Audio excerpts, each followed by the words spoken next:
Good evening, everybody who's here and who's joining us online. Welcome to Outlandish Talmud Stories and Outstanding Life Lessons, Part 43. I just got a reminder on Facebook today that this is our first Outlandish Talmud Stories lesson was exactly 1 year ago today. So we've completed 1 year, 43 classes. So thank you for everybody who's been joining us. That's quite impressive. And we're going to keep going because there is infinite layers of stories and teachings that the Talmud has to teach us about life. And thank you, everybody, for all your feedback that you've been sharing all the time. We're using it, and we're building on it. So thank you to tonight's class is kindly dedicated by Leland and Elena Solomon in honor of Elena's birthday. So thank you to you. And God should bless you and your new year with the Shnat Hatzlacha, successful year filled with good health and God's protection and blessings, nachas from a beautiful family. And we should always celebrate simchas together. If you would like to dedicate a class, there's a link in the video description, and you can do so, which will help us continue to do what we do. Also, the link to the source sheet is in the video description. Download it because we have a truly outlandish story with some truly outstanding lessons for tonight. So, tonight's topic is called, Is Everything Bashert? Now, what does that mean? Have you heard of the word bashert? So bashert is a Yiddish word. Normally, we use the word in connection with marriage and your soulmate and finding your life's partner. But as we're going to find out, bashert doesn't only mean that. But bashert means that what happens is intended to happen. What happens is supposed to happen. So when you find your soulmate and your life partner in marriage, we say it's bashert, or we ask, is it bashert? Was it intended? What is it supposed to be? Is it by God's design? Is it the correct thing or not? But not just the person you're going to marry, but really anything that happens to you in life. It's a job that you get, or the kind of pants or dress you decided to wear today, where you buy your home, where you send your kids to school, where you went shopping, what you bought, everything. The person that cut you off on the road, right? Everything we could say, or we could ask, is it bashert? So they say the joke about this person who was struggling to find his shidduch, struggling to find his soulmate. So by advice of some friends, he went to a marriage counselor. And he started to share the problem that he finds girls and he likes them, but every time he introduces the girl to brings her home, his mother is never impressed with the girl. So it's always no, right? The guy was not sure how old he was, but he was still controlled by his mother. So the therapist and the counselor is talking to him about it, and she discovers that he likes his mother. So she advises him, you know what, you should look for a girl that is just like your mother, because you love your mother. So if the girl's like your mother, you're going to love the girl as well. And evidently, your mother's going to like her. That is the girl you should marry. He thanks her for the advice and he goes on his way. 6 months later, he comes back. And she asks him, no, do you get a mazal tov? Is everything okay? Have things improved? He says, no, things have not improved. I still have a problem. What's the problem this time? He says, I want to tell you something. I found the perfect girl. I found the girl that is just like my mother. And I liked her. And I brought her home. And my mother liked her. So she says, really? If everything is going so well and you liked her and your mother liked her, then what's the problem? He says, well, the problem is now my father doesn't like her.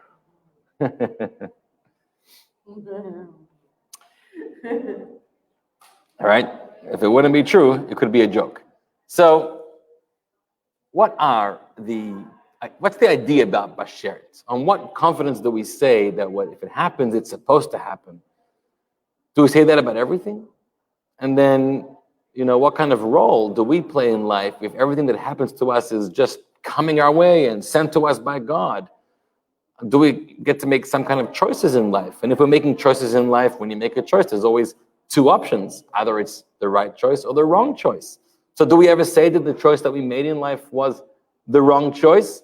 Or and therefore it's not bashert, meaning it wasn't intended to be, or it was. How are we to understand this? So we're going to learn the story. Tonight's story is actually not from the Talmud directly, but it's from the Midrash. The Midrash, just a brief commentary about what is Talmud, what is Midrash. So Talmud is a collection of teachings of the Tanaim and Amoraim, which were sages going back to before the Common Era till about the year 400-500 after the Common Era. Those teachings were gathered. First, there was the Jerusalem Talmud, the Talmud that was published in Israel around the end of the 3rd century after the Common Era. And then about 1 or 2 centuries later was the Babylonian Talmud.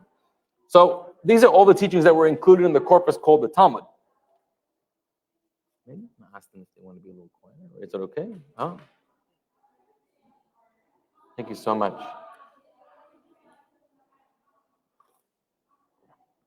The Midrash, on the other hand, is another kind of work, also an inclusion of teachings from the Tanaim, from the Amoraim, which are the Talmudic sages.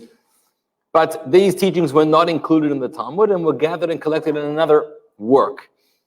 The Midrash typically is a different style of work than the Talmud. The Talmud generally is a more legalistic work, analyzing Jewish law. Although, as we've seen, there's many Agadaic, homiletic stories and teachings in the Talmud as well. But Midrash often is used as a commentary on the Torah, for example. So the Midrash we'll be studying from is called the Project-Rabbi, which is the commentary on the Torah. And it's divided into the Torah portions. So we're studying from the book of Bereshit. And this is a Midrash chapter 68, passage number 4. All right? Let's read the story. Rabbi Yehuda, the son of Simon, began a teaching on a verse from Psalms, from Tehillim, from King David, chapter 68. So the verse goes like this. God settles the solitary, or the individuals, in a house. He takes the prisoners out at the most opportune time. Strange verse. What does it mean? So in general, just I'll tell you as an introduction, this verse, at least the first part of the verse, is referring to marriage. God settles the individuals, the solitary in a house, meaning he takes 2 individuals and he settles them into a house, which means he brings them together to create a house, to create a home, to create a marriage and a life. The next part is a little cryptic. He takes the prisoners out at the most opportune time. I hope that's not referring to marriage. And I hope it's not referring to somebody, one of the spouses, feeling like a prisoner in the marriage and taking them out. So what is it referring to? So we're going to learn about that. Here's the story. A Roman matron asked Rabbi Yossi, the son of Chalafta, in how many days did God create the world? He answered, in 6. As the Torah says, in 6 days God made the world. And since then, this Roman matron asked, what has God been doing? He made the world such a long time ago. Now what does he do? So he answers the question. He says, you know what he does? God sits on the heavenly throne and makes matches. He's a matchmaker. He makes shidduchim. Now the language in the Hebrew, by the way, is interesting. In the Hebrew, it says mezaveg zivogim. He pairs together couples, which is a strange expression. You don't pair together couples. If they're already a couple, you don't need to pair them together. You pair together individuals. Just like the verse spoke about God's settling the individual, the solitary, into a home to make them into a couple. So what's Rabbi Yossi, the son of Chalafta, responding? God pairs the couples. So the idea here is that, and we're going to be talking about this, is that we're not only talking about God helping 2 individuals who are alone, who are not in a relationship, and God helps bring them together into marriage. But even when you have a couple already in marriage, it's not always so rosy. It's not always perfect. It's never perfect. So sometimes this zivug, this pair, needs additional help from God. And so says Rabbi Yossi, you know what God has been doing ever since he finished creating the world? He's busy bringing couples together or helping couples manage their relationship. Then he goes on and he says that what God is doing is he's saying, the daughter of this one to that one. The wife of this one to that one. The money of this one to that one. Which tells us he's doing much more than just matchmaking. He's doing matchmaking, which is the daughters of this one to that one. There's also the example of the wife of this one to that one, which, why would you be pairing a wife of somebody with somebody else? So here he puts in the brackets, it means a widow, which means second marriages. So God's arranging first marriages, he's arranging second marriages, but he's doing more than that. It says the money of this one to that one. What does that mean? What's he doing there? So some commentators explain it's talking about the money in the marriage. Like when parent A has to offer a dowry for the marriage, so that too is orchestrated by God. But others say it's got nothing to do with marriage. And in fact, we're talking about another life circumstance. Your livelihood, your parnassah. So when you make a parnassah, that means the money is gone from customer to you, or from employer to your salary to employee. Making a parnassah means money is changing hands from one person to another person. What makes all this tick? It's God. He's busy orchestrating and making sure where the transaction should come from, where the deposit should go to, who's making money, who's losing money. That's what it says over here in this medrash. The Talmud, because this teaching is actually mentioned a few times in the Talmud, the Talmud goes further and says there's more things that God is doing. He's deciding mezonotav shel adam. He's deciding the supplies, the food supplies of a person. How much, not just how much money you're going to earn, but also the kind of food, the kind of home, all the kind of necessities you're going to have in life. And the proof of that idea, I'll just tell you that the Talmud says, is that you know the famous chapter in Tehillim, we sing it in the synagogue, Hodu Lashem ki tov, ki liolam chasdo. So we go through 26 verses of all kinds of gratitude to God, ki liolam chasdo, because God's kindness is eternal. So we say there, Noten lechem lechol basar ki liolam chasdo. God also gives the lechem, the bread, the sustenance to everybody, because his kindness is forever. So God's also always orchestrating that as well, and other things also. So it's this teaching is the question was asked from Rabbi Yossi, what is God doing since he finished creating the world? God's a very busy person, apparently. Yes? So is God also orchestrating the ways that are needed for every individual that comes to earth, like what we need to learn? Is God also orchestrating what every individual needs to learn, like life circumstances? Yeah. So yes, the answer is yes, and we're going to be talking more about that soon. Good point. Okay, so the Roman matron is not very impressed by this, and she says, and for this merely you believe in God? That's what you need a God for? To be mizavek zivogim, to put couples together, to be a matchmaker? She said, even I can do that. Anybody can do that. I have many slaves, both male and female. In no time at all, I can match them for marriage. I mean, you don't need God for that. Rabbi Yossi responded. He says, maybe for you, it's an easy thing to do. But for God, it's as difficult as splitting the Reed Sea. The Reed Sea that God split when the Jews were escaping Egypt. And they came across the Reed Sea. Not the Red Sea, it's the Reed Sea. In Hebrew, it's the Yam Suf, the Reed Sea, because there were reeds growing at the side of it. And the Egyptians were attacking from behind, and the Jews were stuck. What should they do? They didn't know how they're going to escape from this. God made the miracle and split the sea. Apparently, Rabbi Yossi is telling us that was very difficult for God. And as difficult as it was, that's how difficult it is for God to be a matchmaker. Whereupon Rabbi Yossi took his leave, he's finished the conversation. What did she do? She wanted to prove that you don't need to be godly to make these shidduchim. So she lined up her 1,000 male servants on one side, her 1,000 female servants on the other side, and she said, you marry you, and you marry you, and she married them off all on that night. She made 1,000 shidduchim in one night. Wait. The next day, the next morning, right? 1,000 weddings in one night. The next morning, one slave had his head bashed in. Another slave lost an eye. The third hobbled because of a broken leg. Pretty wild that night. She said to them, what happened? And they said to her, I don't want this one with whom you matched me. You didn't set me up with a suitable spouse. You gave me this person. She's not good for me. He's not good for me. So we fought. We fought a whole night, and now I've got broken legs and missing eyes and all other kinds of injuries. She realized, there's something to this. You can't just randomly put two people together. You know, some people think, yeah, I heard a name, yeah, let's put them together. Doesn't work that way.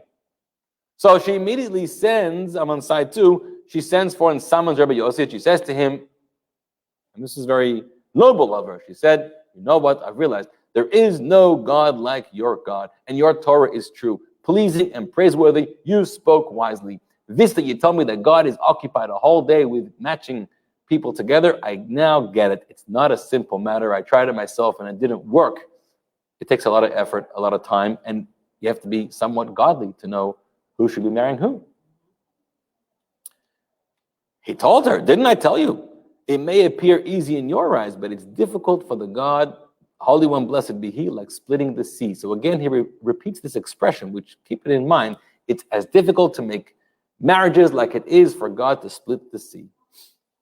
What do you think, he says, that the Holy One, blessed be He, is marrying them against their will, but not for their benefit? We're not just putting two people together for the sake of it. We're trying to make it work. Marriage is for life. They have to get along with each other. They have to be compatible. And that's why, let's go back to the original verse. Now you're gonna understand the original verse. The verse we started off with from Tehillim says, God returns the solitary ones homeward, which we said refers to marriage. God puts two individuals together into a home, and then He brings out the chained ones with their bindings. It's a different translation than before. He takes out the prisoners at the most opportune time. What does that mean? So we'll learn what it means here. Here it says, what's the word for the prisoner or the bound ones? In Hebrew, the word is bakosharot. Kosharot means to be chained together. So what is God sort of releasing the chained? So this Hebrew word bakosharot can actually be read in two different words. Either it could be read with the first two letters as bechi, you'll see that in the Hebrew, and bechi means crying, or the last letters are sharot or shirot, which means song. Meaning, when you put two people together, if it's not done right, it'll end up with a lot of bechi, a lot of crying, and a lot of injury, apparently. And if it's done right, it'll end up with a lot of song, a lot of happiness. You put two people together who live their life with each other. The one who wants their spouse sings, and the one who doesn't want their spouse cries. Yes?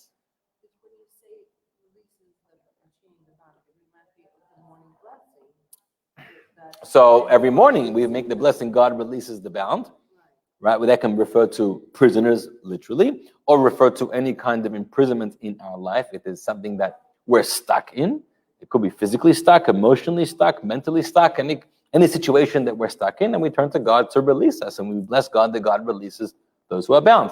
So here we're saying, and here I'll give you another interpretation that comes from elsewhere in the Talmud that really bring this all together. The first part of the verse is simple. God returns the individual people. God settles the individual people into a house. That's referring to marriage. God makes marriages. Then He takes the prisoners out at the most opportune time. So we've said that can also refer to a couple. It could be either bechi, it could be crying, or it could be shirot, it could be song, depending how you do it. Or the Talmud says elsewhere, this second half of the verse is actually describing the Jews coming out of Egypt. God takes out the prisoners at the most opportune time. So the Jews in Egypt were considered prisoners, kosharot, they were bound by the subjugation in Egypt. And He takes them out at the most opportune time because we know when in the year, which season did God take the Jewish people out of Egypt? In spring. Pesach has to always be in the spring, which is why we adjust our lunar calendar to match the solar calendar also, because it has to always be in the spring.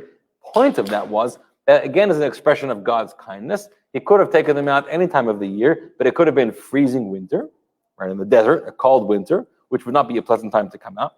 It could have been in the heat of the summer, which would also not be a pleasant time. So He chose the springtime. Now, I don't know that the springtime in the Sinai desert is so pleasant either, but it's probably the best time of year possible to take them out. Would it be that the most opportune time just happened to be spring, but it was when once they learned their lesson? Well, that's a good question, but actually we're told that the springtime was deliberate to be an act of kindness, and from there we learn that the Pesach has to always fall out in the springtime. So now, if you focus on this verse, we have two halves of the verse. The first half of the verse refers to God making matches, and the second half of the verse refers to God taking the Jews out of Egypt. So going back to the teaching of Rabbi Yossi, the son of Chalafta, who said that it's as difficult for God to arrange matchmaking as it is for God to split the sea.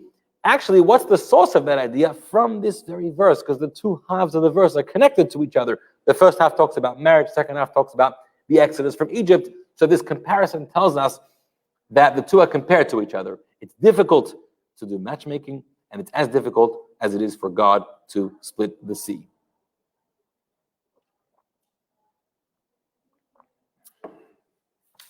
And notice, by the way, the beginning of the story, Rabbi Yossi, she asked him, what has God been doing since he created the world? And he said, God sits on the heavenly throne and makes matches. And there's commentaries that point out, God doesn't sit or stand. That's also very sort of metaphoric.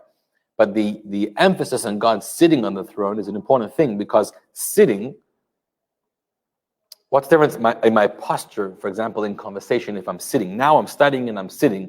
What would be different if I was standing? Often when you're standing, you're not so settled. You're on the go. Versus sitting is you are settled and you are focused and you are really working through things and thinking through things properly. So when it comes to important decisions, like helping somebody with matchmaking, like other important decisions in life, make sure the person is sitting. Meaning, it's a lesson for us. Take it seriously. Think it through. Do not answer off the cuff. Do not just run into something. Don't just jump into it, but make sure that you've applied, whether it's you that's making a decision or you're taking advice from somebody else, but go through the proper efforts to make it as sensible as possible. Huh? Yes. Hope you're listening carefully to this. Very important. This is, we got to make it happen. All right, that is the story. Strange story. And there's a number of questions that I want to ask on the story and try to get through at least some of them and walk through some of the very central themes and ideas in the story. So first of all, what's Rabbi Yossi saying? The Roman matron asks, what is God doing since he finished creating the world? And that implies that God finished creating the world, which means he created the world and he's done, and now God is bored. And we have to think about if that's really true. Does God sort of create the world and then stop creating the world after the world can run on its own? Something to think about. Furthermore, when Rabbi Yossi receives that question, what does he answer? So he could have answered, God, he's maybe not creating the world, but he's running the world. It's hard enough for a president to run a country, or a governor to run a state, or a king to run their country. God is running the entire world. That's more than a full-time job. What kind of answer is he giving? Sorry. He's saying, you know what God does? God is matchmaking. I'm sure he's matchmaking, but that's all he's doing, and that's the best answer you could come up with. Right? Question number one. Not question number two. If God is busy matchmaking,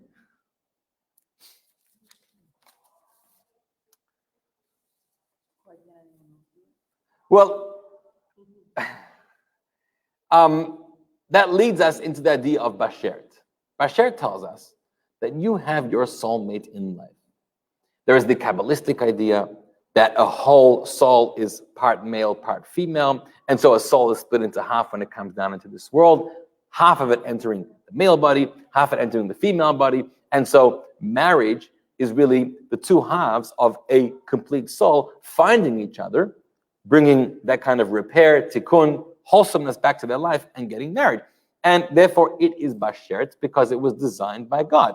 And as Rabbi Yossi announced, this person will marry that person. It's all announced for you. In fact, the Talmud says 40 days before you're born.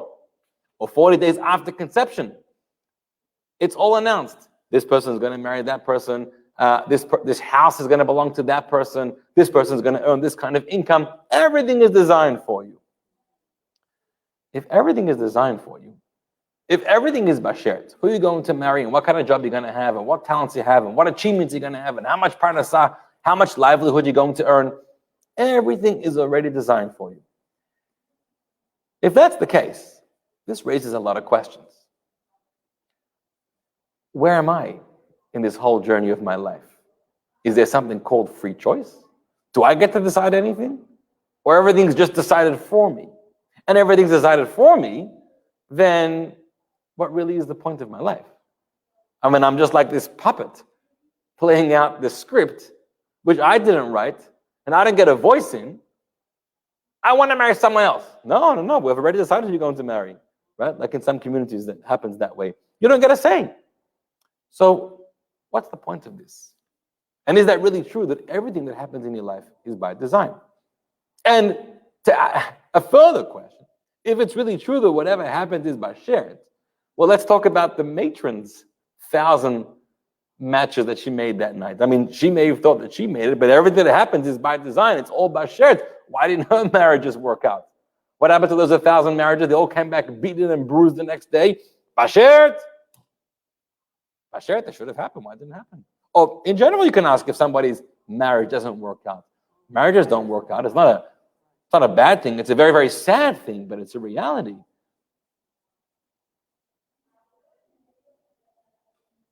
Next question.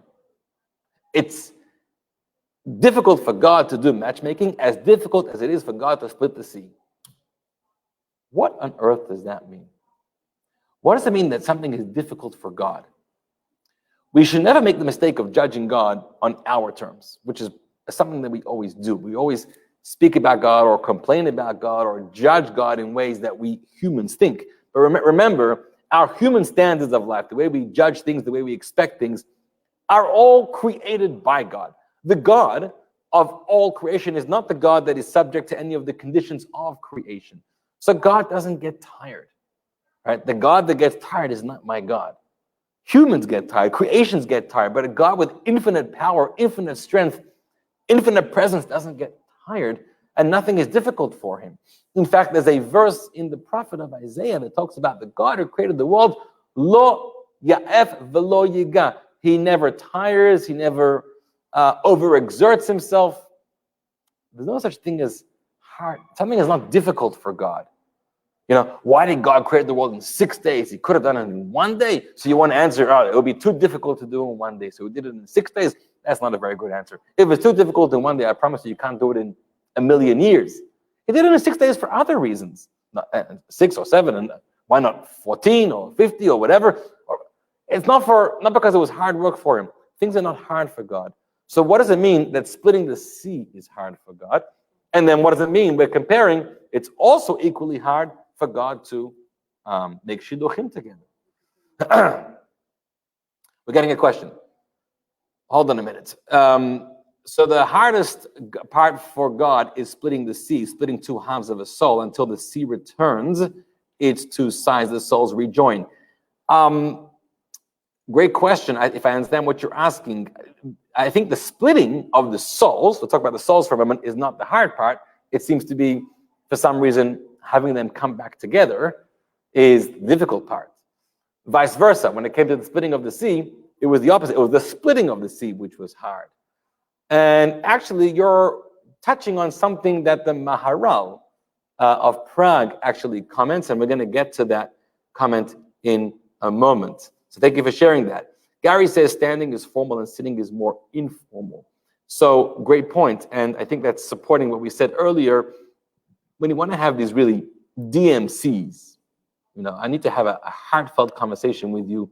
No formalities, no show. I just want to speak to your heart. Let's sit down, 4 eyes, and go through something. So you have to be settled when you have these conversations. Okay.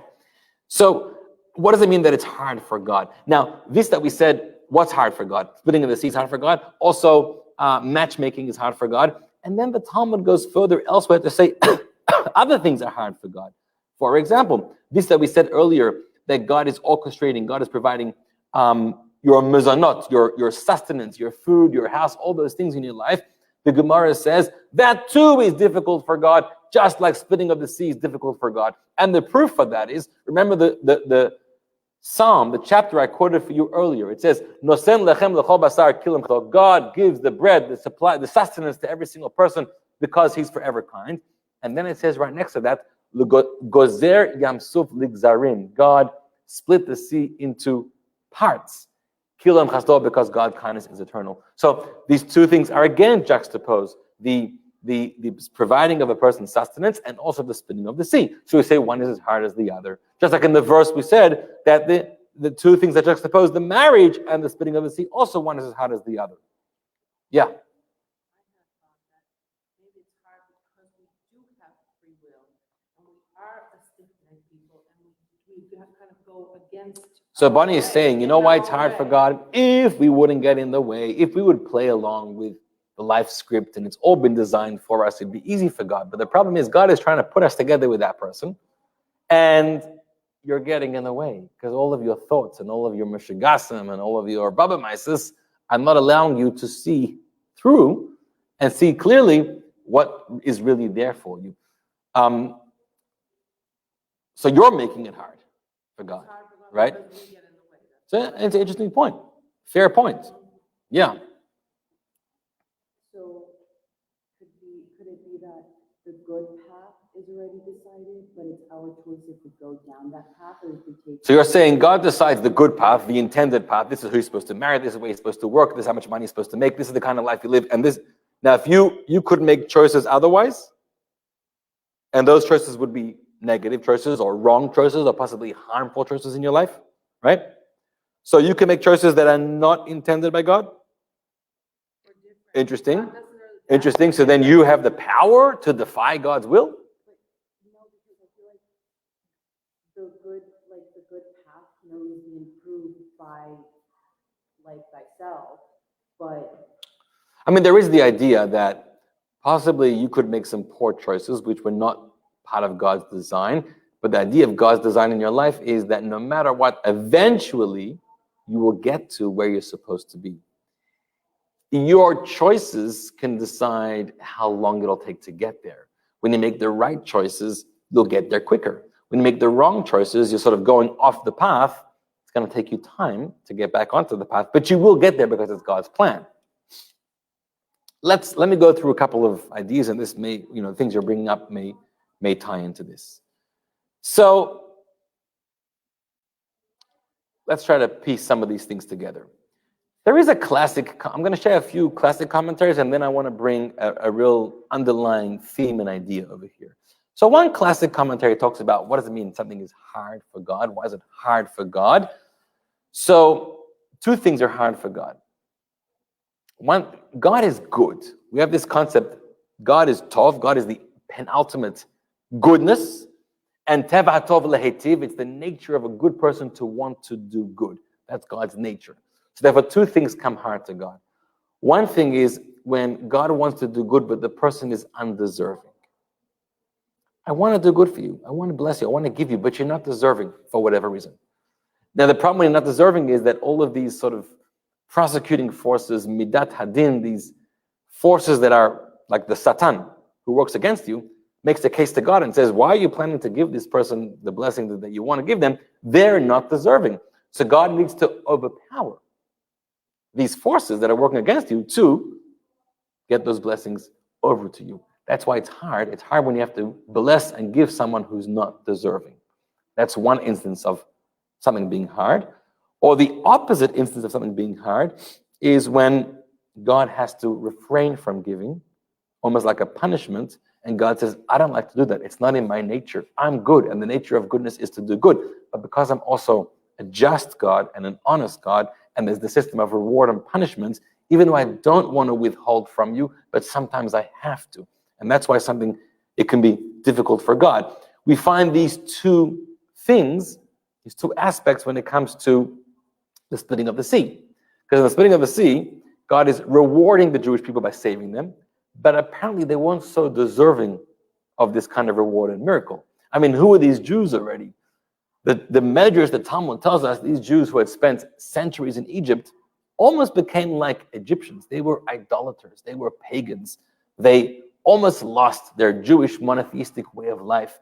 How deserving were they to be taken out of Egypt and all these miracles performed for them? They weren't so deserving, other than God saw their potential, or God knew who they truly are in their hearts. They're the children of Abraham, Isaac, and Jacob, and their wives. So they are the monotheistic family who are going to become the Jewish people. So he saw that potential in them, so he did all this for them. But they weren't so deserving, so doing these miracles for them was difficult. And at the same time, what did God do? He also punished the Egyptians. He made them all drown. Now, they were deserving of punishment, but it's whenever God has to punish, and he does punish because he's the just, honest God, but it is difficult. God does not like to do it.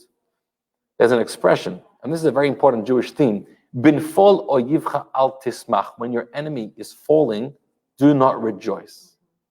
If it's an enemy, if it's somebody who's done the wrong thing, they need to be penalized, they need to be dealt with, they need to be executed, however, in their punishments. But at the same time, we don't rejoice over punishments.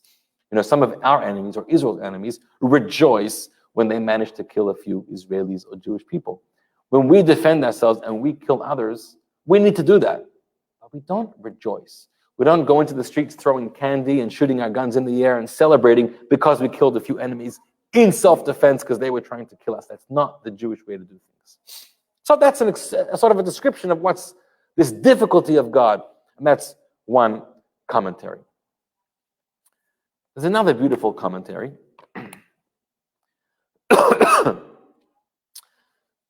That goes like this.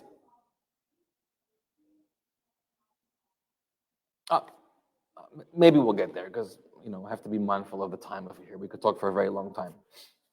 Let's take a step back and try to understand our original questions. What does Bashert mean? Everything is planned and designed for you. How far does that stretch? Is that everything in your life? If it's really true, what kind of free choice do you have? What kind of control do you have over the script in your life? What's the point of your life if everything is decided for you? And what does it mean that something is difficult for God? So here is the idea. It is true that God was not just the creator of the universe, but the designer of the universe and everything in this universe. Anything and everything that happens at any given time is by design. That is about humans, that is about animals, that is about the vegetable world and the mineral world, every layer of creation. And that's a very important teaching. It's called Hashgacha Pratit. There's this divine providence of specific divine providence where God is managing and designing and orchestrating even the most minutest details in this world. A famous story of the Baal Shem Tov. The Baal Shem Tov, who really spoke a lot and taught a lot about this idea, is once he was traveling with his students and he was teaching about this idea, and they wanted to understand, could it be that every single thing happens outside with a bird and with a worm and with the trees and whatever is at every moment by design from God? So the Baal Shem Tov said, yes, I'm going to show you something. And he pauses the carriage and said, look over there. You see that tree, on that leaf on that tree? It's getting sort of dried up and old. It's about to fall off. Now watch. Okay, it fell off. Now a leaf falls off and it doesn't fall like directly to the ground, right? It sort of goes like this, right? So it made its journey and then eventually it landed on the ground. And the Baal Shem Tov said, let's go look under that leaf right now. And under that leaf was a worm or a caterpillar. And the Baal Shem Tov said that caterpillar was, number one, hot under the sun, and this leaf fell and provided it shade. And number two, it may have been hungry, so it got a chance to eat from the leaf. And the Baal Shem Tov taught them, think about this. At the very beginning of creation, when God was planning this entire project called Earth, called the universe, he planned every single detail. So much so that he planned that in a few thousand years from now, on a specific day, at a specific time, a leaf will fall off a tree. Of this tree, this leaf. and it'll fall in the following direction, which means the winds need to be blowing a certain way, and the temperature needs to be a certain temperature. And it's all because there's going to be a worm or a caterpillar there at the bottom who's going to be in need of shade or food. And everything happened in such an unbelievably synchronized manner so that the animal got what it needed. That was his lesson. And if that applies to an animal, then how much more so it applies to a human being?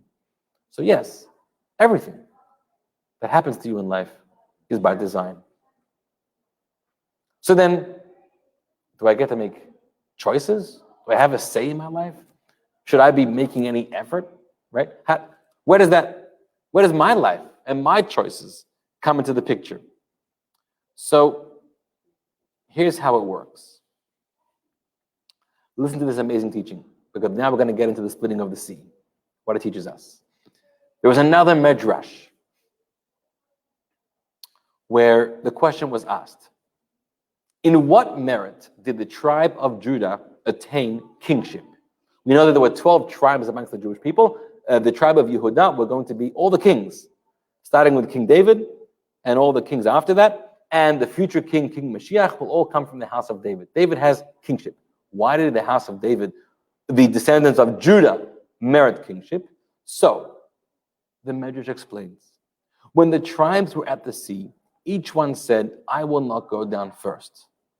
Nachshon, the son of Aminadav, and his tribe after him leapt into the waves of the sea. Wherefore he merited kingship. Let's explain the story. The Jews arrive at the sea. So they're stuck because the sea is in front of them, the Egyptians are behind them, the desert, open desert on either side. Where do you go? What should you do? So the Medrash tells us there were in fact 4 opinions amongst the people.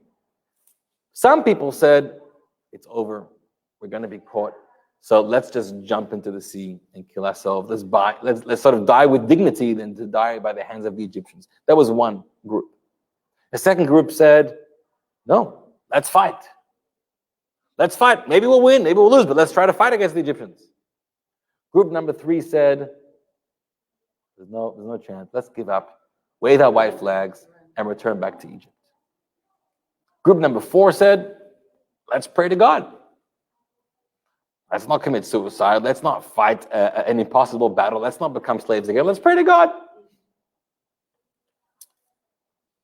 In other words, it's fascinating to analyze these 4 groups because, people make decisions out of fear, out of confidence, right? How do you make decisions in life? The Torah tells us which one of them were right. None of them. They were all wrong. Moses turns to God and says, what are we supposed to do? So God says, I already told you what to do. I didn't even understand the quandary.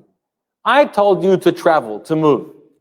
You're busy saying, should we fight? Should we drown? Should we pray? I didn't ask you to kill yourself, to jump in the sea. I didn't ask you to return back to Egypt or to fight. I didn't even ask you to pray. I just told you to go. Why aren't you going? Now you're going to say, well, I'm trying to go, but there's a sea over here. So I told you to go. Go. So what do you do with this? One person, Nachshon ben Aminadav, from the tribe, one of the heads of the tribe of Judah, he got it. He understood what God meant. Because everyone else said, go. Well, I'd love to go, but there's a sea in front of me. Hopefully God has some kind of plan. Maybe God plans to split the sea, or we'll walk on water or whatever. I'll wait till God makes the miracle and then I'll go. Nachshon said, no, it's the other way around.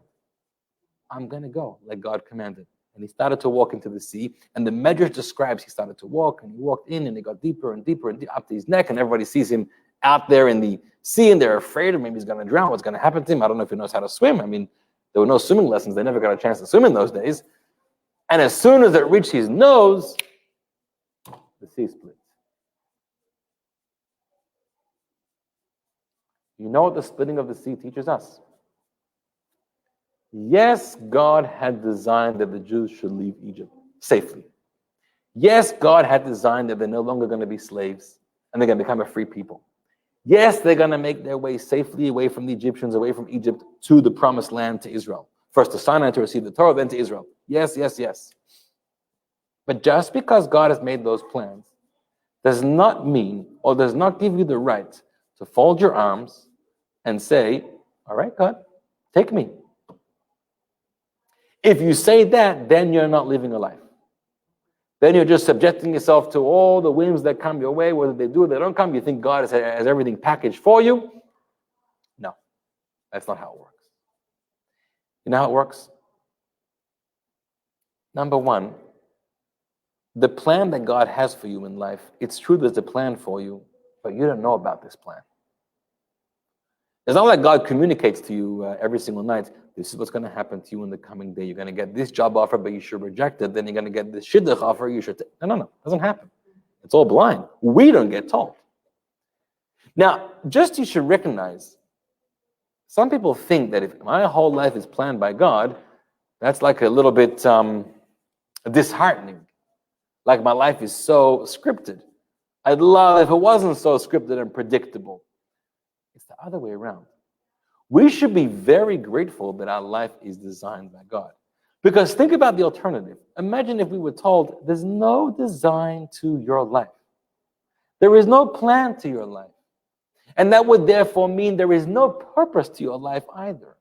And your life will be whatever you make of it. Which sometimes that sounds cool, whatever I make of it. But the truth is, I don't want to have that much power. Because I'm not that good, or that strong, or that intelligent, or that wise, or that savvy, or that talented, that my life should be whatever I make of it only. I truly hope there are some forces out there that are part of helping my life. It would be scary to think that there is no plan and script to my life. Because then, it's scary to think that I'm fully in control, because then, right? So, you're telling me that God has a plan for my life, which means it's been scripted, which means there's some kind of intelligent design to this. It's an unbelievably empowering idea. That means that there's a destination over here, and my life is the journey to get to that destination, and it all matters, it all has purpose. That's a really powerful thing. Now you're going to ask, but then I have no say in it. You have a lot of say in it. Number one, like I just said, you have no idea what God has in store for you. So you're going to get things being thrown at you every single day. From match perspectives to work perspectives to friends to whatever. You weren't told by God what the script is. You need to make those choices. How do you make those choices? Well, think about those 4 groups in the Jews standing by the Red Sea. They had to make a choice. They all made the wrong choice. They all said, we're going to jump, we're going to return, we're going to fight, we're going to pray. They were all the wrong choices. How were they to know what the right choice was? They were told clearly what the right choice was. They just weren't listening. God had told them, go. What changed in that command that they started to think, what should my choice be? So in life, we could make a million choices of things at all the time. Which one is the right choice? You've got to have a humble heart. Follow the script called the Torah, which is the life that God gave us. Work with your spiritual life coach. Figure out your strengths, your talents, and work with the signs that are all around you. Will you always make the right choice? No, you won't. That's great. There's your input in your very life script. But then comes the next very important idea. Even though God has planned it out for you, God's plan won't begin until you initiate and start making it happen. If you're just going to stand there, the sea's not going to split. But if you're going to say, I'm putting out my left foot or right foot first, I'm a lefty, and I'm putting out my neck, and I am making my, what we call in Hebrew, my hishtadlut. I'm making my effort. I'm doing my thing. Is my thing, does it have the power to really save my life and protect the future of my life? No, but it's my thing. It's my effort. Nachshon ben Aminadab was the only one of the millions of people there who said, I'm going in.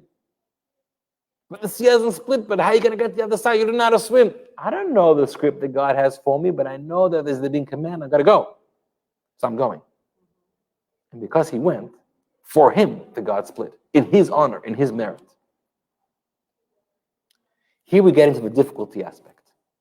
You know what's difficult over here? It's difficult for God, and difficult for the human. It's difficult for the human because you have to recognize that even though everything is bashert, that does not give you the right or the opportunity to just fold your hands and wait for it to come. The money will not grow on the trees. That princess in the carriage will not just drive by you, or prince, and just sweep you up. It's never going to happen that way. Even though there is a prince or a princess waiting for you, even though there's a job opportunity waiting for you, but it's not knocking at your door. The sea didn't split for them just because they wanted it to. You need to go out there. You need to start working hard. That's why it's hard. God's not doing it for you in the beginning. You need to do it. So it's hard for you because it takes a lot of courage and strength and determination. It's also hard for God. You know why? Because he needs to hold himself back. Think about a parent. I want to do it for my child. I want to do the project for you. I want to do your homework for you. I want to fill your testing for you. I want to do your driving test for you. I want to get you into college. I want to do everything for you. I hear my child, I love you. If I did that, I wouldn't be a good parent. To be a good parent is very hard because I've got to take a step back and create that void or that space and let the child step in or not. And if they don't step in, they're going to fail. And even if they do step in, they don't always do it right. And then but that's the only way they're going to get anywhere. Once they start, once they put their head in, once they're committed, once they go on their path, the parents, the others can come in and help support that journey. But it starts off by God having to take a step back. So we say it's difficult for God to split the sea because it was difficult for people to recognize God's miracles are not coming unless you start to work hard. And number two, I've got to take a step back. I cannot do this for you, even though I want to.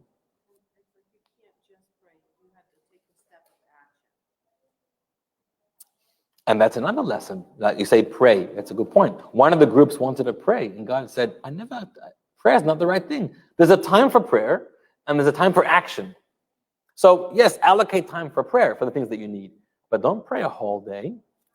Right? Get up and go make the effort. Make the call. Meet the person. Go out there. Be seen. Be visible. Do the work that needs to be done. At the same time, recognize it's not your work alone which is going to get it done for you. You have the script of God. You have the blessings of God. But they're going to come after and together with your work and effort. So,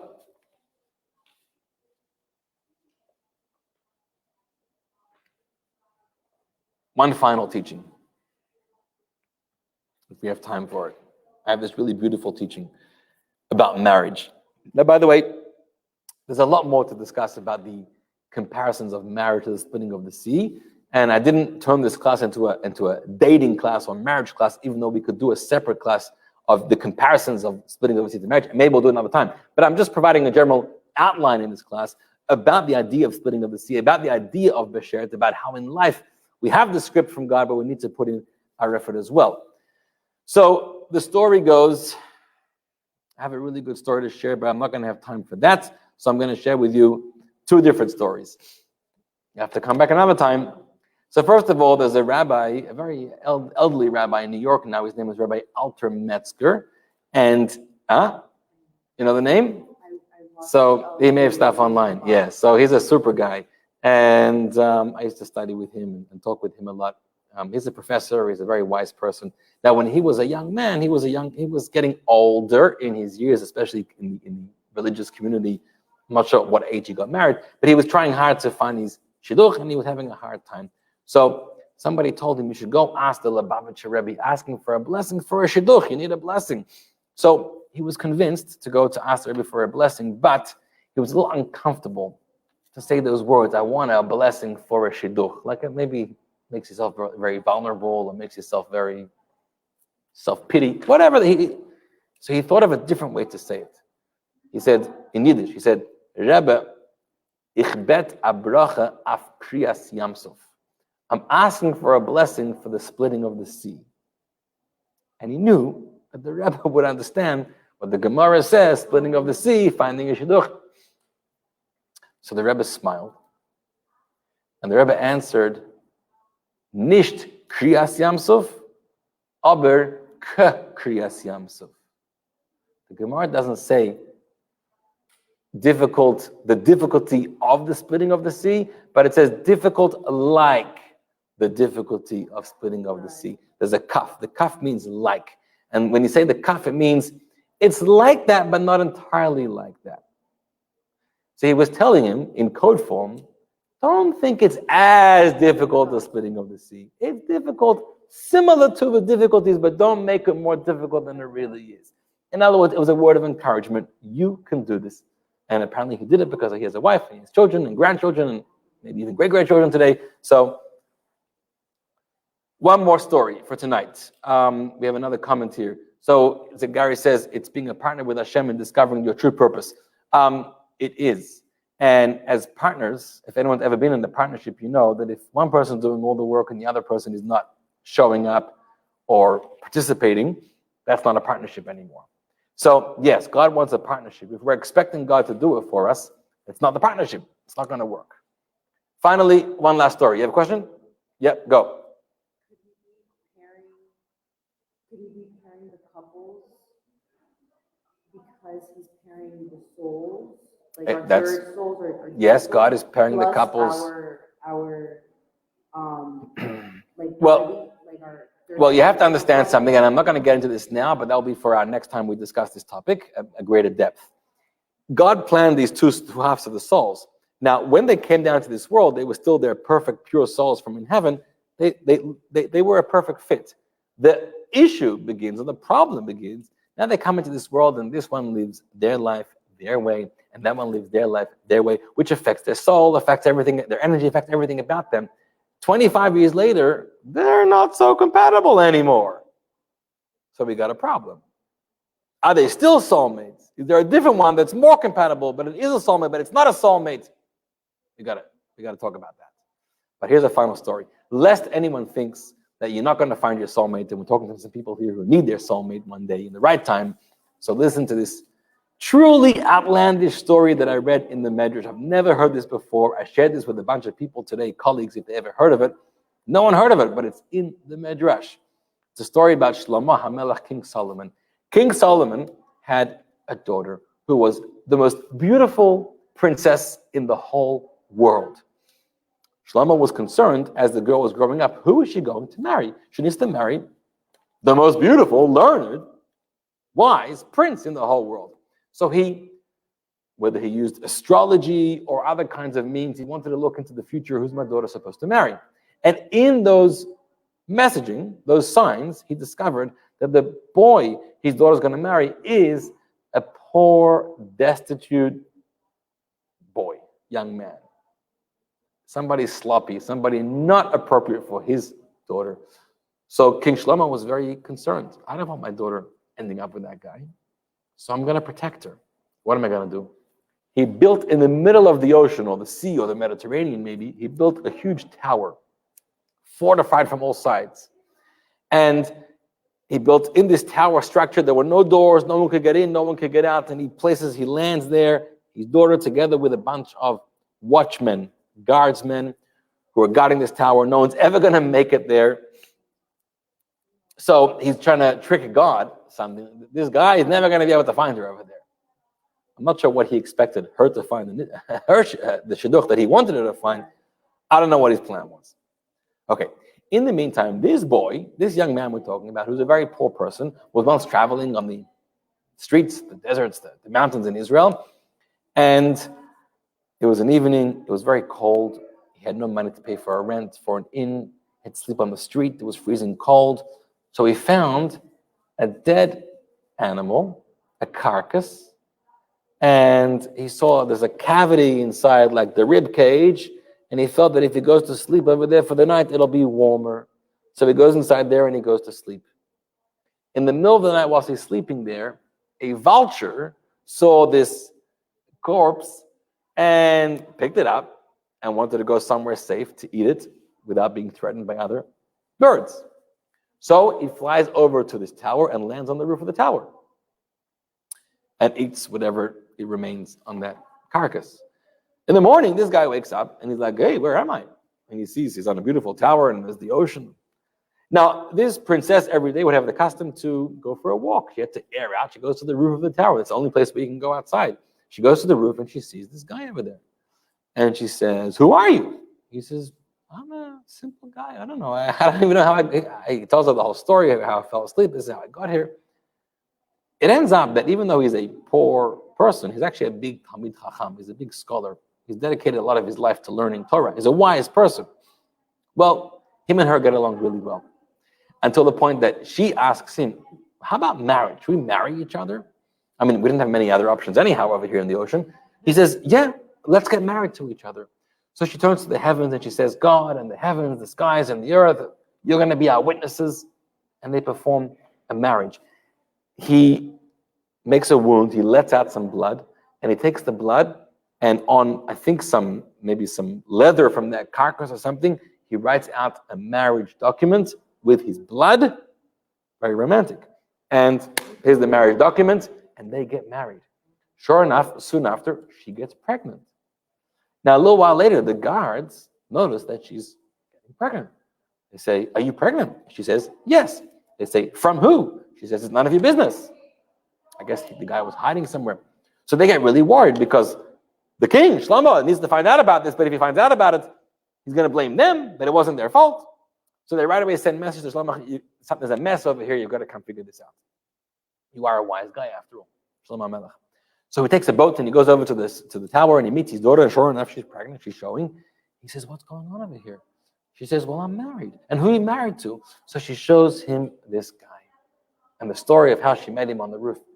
He looks at the guy, and that's exactly the person he saw through his astrology, this was the guy his daughter's supposed to marry. And he realized the mistake that he made. He thought he could fight against the ways of God. But God's ways always come true. And so he turns to God and he makes a blessing and he says, "Baruch hamakom shenoten ish leisha." Blessed is God who always provides the man to the woman and the woman to the man, and they find each other. So, even if it's hard and even if it's going difficult, you should know that's how it's supposed to be. You should know that you've got to put in the work and the effort. You should know that God is also there alongside you, your partner. He has a path. He has a plan. You will get there. Some people get there quicker. Some people get there slower. I didn't have the explanation for that. But if Shlomo HaMelech's daughter could find her husband under those circumstances, trust me, your circumstances are nowhere near as outlandish as that, and you'll certainly find your bashert. Friends, thank you for joining us. God bless you, and have a good night.